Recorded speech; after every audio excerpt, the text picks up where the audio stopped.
10 लाख साल लगे थे वायुमंडल में CO2 का लेवल 200 ppm करने में।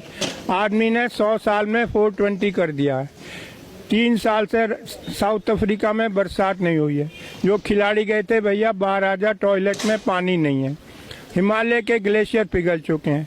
राजस्थान में तापक्रम 54 डिग्री सेंटीग्रेड। BSF के जवान रेत में पापड़ भून रहे थे। लातूर, मराठवाड़ा, महाराष्ट्र, 100 एकड़ का मालिक घर पे ताला लगा के जा रहा है। भैया कहाँ जा रहा है? कह जी शुगर मिल में झाड़ू मारूंगा। क्यों जी? 100 एकड़ का क्या करूँ, बरसात हुई नहीं, पानी है नहीं। पिछले साल जब ओलंपिक हुए थे चाइना में तो उन्होंने कहा ये बरसात हमारा फंक्शन खराब ना कर दे, तो उन्होंने सिल्वर आयोडाइड स्प्रे करा के बादलों में आर्टिफिशियल रेन कराई थी। महाराष्ट्र गवर्नमेंट ने कल 30 करोड़ अलॉट किए आर्टिफिशियल रेन के लिए। हम कुछ जानना नहीं चाहते। समुन्द्र का लेवल 3.5 फुट बढ़ेगा। लाखों लाख केरल के लोगों को कहाँ बसाओगे? हवा की बात नहीं कर रहा हूँ, आर्कटिक की बर्फ पिघल चुकी है। जब आग लगेगी, जब कुआं खोदोगे, बहुत सारे मैं आता हूँ जंतर मंतर। जो नई पीढ़ी है उसे 3 ही बात करती है, मैनू की, तैनू की, सानू की। मुझे क्या, तुम्हें क्या, हमें क्या, गवर्नमेंट का काम है। हम दुनिया में सबसे उल्टे क्यों हैं? स्वीडन ने कल $100 का सरचार्ज लगाया है एयर ट्रेवल पे। फिनलैंड ने बैन कर दिया, कोई हवाई जहाज से नहीं जाएगा। यूरोप में कार्बन क्रेडिट एविएशन के लिए पूरे साल आप एक स्टाफ फ्लाइट नहीं ले जा सकते। क्यों?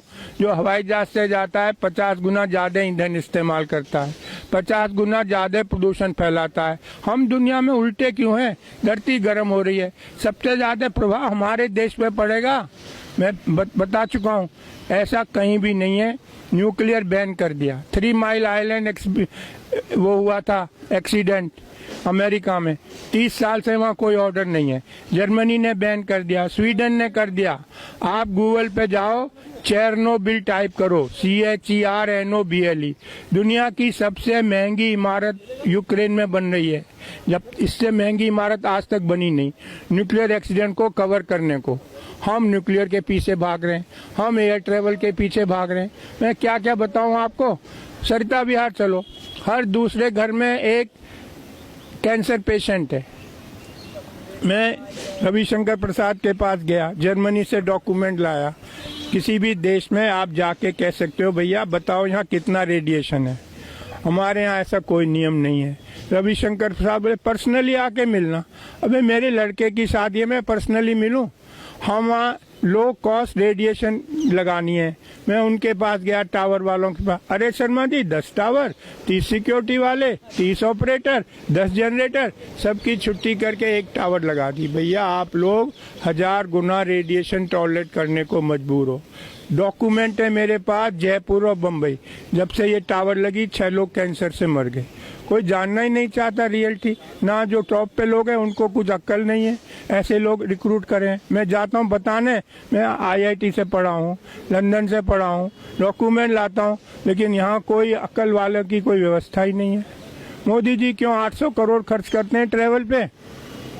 पता नहीं वीडियो कॉन्फ्रेंसिंग हो सकती है। 6000 करोड़ मूर्ति पे, गरीब देश का पैसा। 3 साल का बच्चा रोड पे पेन बेच रहा है। अरे 6000 करोड़ भाई, हमें आज़ाद हुए आज 70 साल हो गए। दुनिया के 40% अशिक्षित मेरे देश में रहते हैं। क्यों? क्योंकि हमने कुछ किया ही नहीं है। रशियन रिवॉल्यूशन हुआ था, कम्युनिस्ट पार्टी का डिक्टेट था, ईच वन टीच वन। दुनिया के 55% कुपोषित बच्चे मेरे देश में रहते हैं। क्यों? आदमी माँ के पेट से होगा, पैदा होगा कि आम के पेड़ पे लगेगा। 52% फीमेल आर एनीमिक। नई पीढ़ी स्वस्थ कैसे पैदा होगी? गुड़गांव में रहता हूँ, फोर्टिस हॉस्पिटल में एनीमिया क्लिनिक खुलवाया है। डॉक्टर राजेश भार्गव इंचार्ज है। इतना दुख है आपको बताते हुए, गुड़गांव में 76% गर्ल्स आर एनीमिक। 76% लड़कियों के बॉडी में 3 से 5 ग्राम खून है। इस पे कौन काम करेगा? कोई मेरे चुप करा देते हैं। शर्मा जी ये डिस्कशन है, क्यों नहीं है? खाली हम नीरव मोदी डिस्कस करते रहे। मैं आपको मलेशिया का बताता हूँ। एक आदमी ने अखबार में पढ़ा कि हमारी गवर्नमेंट पे इतना लोन है। ऑर्डिनरी आदमी, कोई बड़ा सेलिब्रिटी नहीं था, उसकी कटिंग लेके वो घर घर गया, लोगों को बताया, चंदा इकट्ठा किया, मिनिस्टर को दे के आया कि भाई ये सरकार, ये लोन उतारो गवर्नमेंट का। एक हमें नीरव मोदी सरकारी पैसा लेके भाग गए, मेहुल चौकसी सरकारी पैसा, कितना अंतर है हम में। मलेशिया का ऑर्डिनरी आदमी चंदा इकट्ठे करके लाया लोगों से और गवर्नमेंट का फॉरेन लोन उतारा। यही मैं कह रहा हूँ, इसको आगे बढ़ाओ। मुझे रोक लेते हैं लोग कभी, मैं डरता नहीं हूँ भाई, मैं नई पीढ़ी को बताना मेरी ड्यूटी है। मनुष्य जीवन इस धरती पर सिर्फ 100 साल बचा है, हमको इस पे बात करनी चाहिए। अभी 200 कंट्रीज के लोग आए थे, ग्रेटर नोएडा में मीटिंग थी, 1.5 डिग्री टेम्परेचर बढ़ेगा धरती का। ट्रम्प बाहर हो गया अमेरिका का जो है प्रेसिडेंट, क्योंकि उसे पैसा देना पड़ता सोलर लगाने के लिए। अब 2 डिग्री बढ़ेगा, ना हमें खाना मिलेगा ना पानी। मैं चाहता हूँ आप लोग मेरी बात सुनो, ये साइंटिफिक फैक्ट्स हैं, कोई मेरी अपनी बनाई बातें नहीं है। हर एक को पूरी मनुष्य की सृष्टि इस धरती से खत्म होने के कगार पर है यदि हमने कोई एक्शन नहीं लिया। धन्यवाद।